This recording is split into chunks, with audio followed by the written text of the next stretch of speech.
nama saya Nadia Sriaulia Novianti, NIM 1C31960 dari Regular B Pendidikan Fisika 2019. Nah, untuk kali ini kita akan melakukan percobaan mengenai output dan input.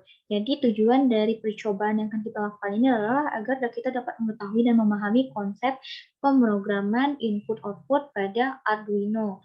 Dan yang kedua, mampu mendesain efek input-output pada Proteus. Jadi di sini kita menggunakan dua aplikasi. Yang pertama itu ada aplikasi Arduino dan aplikasi Proteus. Nah, untuk bagian pertama, kita lebih dahulu mencari komponen-komponen dan alat dan bahan yang akan kita gunakan pada aplikasi Proteus.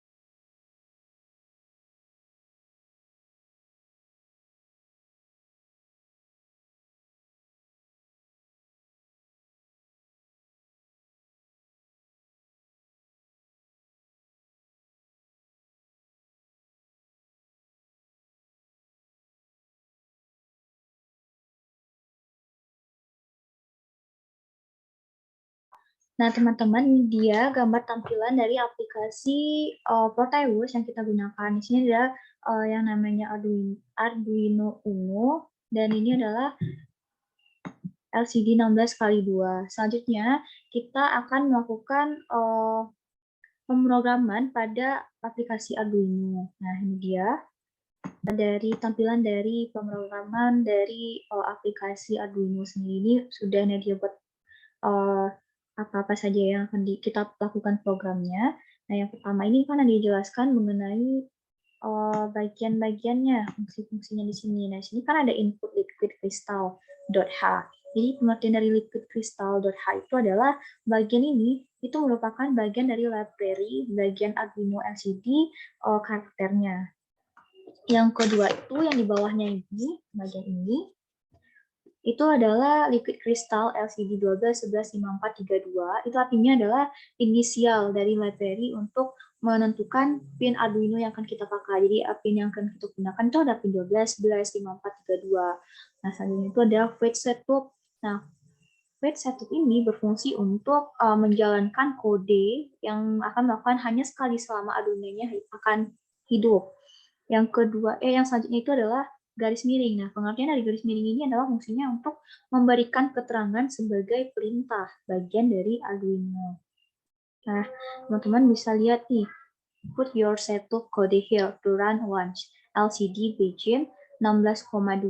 Nah, artinya itu adalah jumlah baris ini itu adalah jumlah baris dan kolom yang akan kita pakai karena kita menggunakan aplikasi Proteus tadi dan kita menggunakan LCD 16,2, maka kita buatnya jadi 16 kali 2, maka kita buat LCD Vision-nya itu 16,2. Nah, selanjutnya itu ada titik koma nih di sini. Titik koma itu untuk mengakhiri dari bagian barisnya. Nah, selanjutnya itu ada kurung kerawal. Ada kurung kerawal yang pertama, ini buka tutup kurungnya, itu untuk menentukan awal dan akhir dari pemrograman. Nah, selanjutnya nih, itu ada void loop. Nah, void loop ini, itu fungsinya adalah menjalankan kode secara berulang-ulang. Melakukan kode secara berulang-ulang. Terus di bagian void loop ini, ada LCD clear. Nah, LCD clear itu untuk menghapus tampilan yang ada sebelumnya pada LCD 16,2.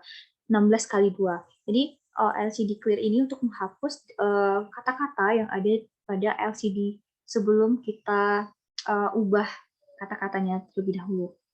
Selanjutnya itu ada LCD set cursor. LCD set cursor ini adalah menentukan lokasi koordinat LCD yang dipakai. Sini kan ada 0,0, berarti koordinat yang kita pakai itu adalah koordinat 0,0. Nah, LCD pin itu adalah kode untuk menampilkan pada LCD itu kata-kata yang akan kita tampilkan pada LCD. Nah, di sini Nadia menggunakan LCD pin-nya itu Nadia. Nah, LCD set cursor itu sama untuk menentukan lokasi koordinat LCD yang dipakai itu 0,1. Nah, Nadia tulis LCD pin-nya dengan Sri Aulia. Nah, yang selanjutnya itu LCD set cursor 6,1 sama fungsinya dan LCD pin. Nah, delay 2000. Nah, delay itu artinya adalah waktu jeda untuk pemrograman selanjutnya. Nah, 2000 di sini artinya itu adalah 2 detik. Hanya saja karena 2000 itu kita ubah ke milisekon. Jadi kita kan sebenarnya menggunakan 2 detik. Nah, 2 detik kita ubah 2 detik atau 2 sekon kita ubah ke milisekon jadinya 2000. Karena di dalam pemrograman ini hanya berlaku pada milisekon.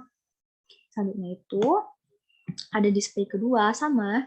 Pada display kedua ini hanya saja yang berbeda itu adalah kata-kata LCD print-nya, kata-kata yang akan kita gunakan. Nah, itu dia. Untuk display pertama tuh saya menggunakan Nadia Sri Aulia. Pada LCD kedua, itu Nadia menggunakan A1C3-19060 regular B2019. Seperti itu, teman-teman. Nah, selanjutnya adalah kita pilih file dulu. Baru kita preference.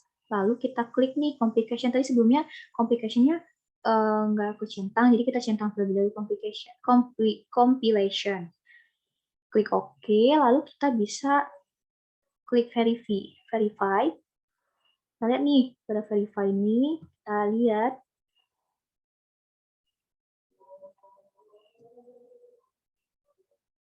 Nah, done compiling.